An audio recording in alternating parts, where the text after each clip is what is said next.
when one identifies with a certain culture, with a certain religion, with a certain way of practicing things based on their surrounding, then the prejudices of that which he or she has identified with becomes his or her own prejudices. So let's say, for example, it's a culture. Then what that culture hates become the hate of this individual. The moment one identifies with a certain religion, let's say, for example, Christianity, then the things that Christians hate becomes his personal hates. So his prejudices are dictated by the culture, by the religion, by society that has conditioned him or her.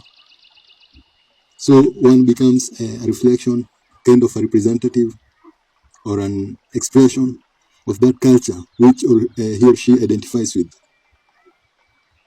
So when you identify with, for example, the Kamba culture or the Kamba norms, then the Kamba ways turn and become your ways. So what the Kambas hate, you hate. What the Kambas love, you love. So when you identified with a certain culture, then the perception of that culture becomes your perception.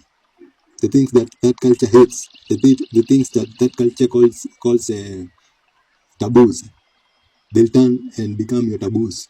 You'll become a copy. You'll become an expression of that which you identify with. This might be culture. This might be religion. So let's say, for example, you are identified with the Buddhist religion. Then what the Buddhists practice will turn into your practices. So one will lose his or her sovereignty and replace it by the norms of that culture, of that religion, of that way of life he or she has subscribed to. And remember, this is through indoctrination and through learning. So one is exposed to a certain society, a certain culture, a certain religion, and he sees how they do their things, and he imitates or she imitates.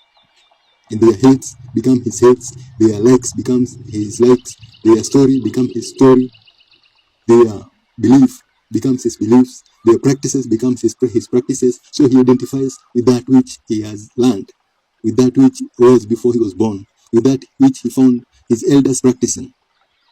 So when one identifies with these things, these cultures, religions, traditional norms, one becomes enslaved and becomes a servant.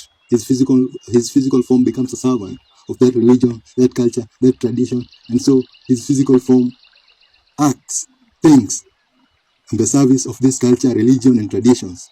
So that's how that's the relationship between a human being and cultures and norms and things that he acquires in this world. These are careers, these are ways of doing things, these are his norms. All these are dictated by the societal norms that he finds and follows and identifies with. So until next time, peace.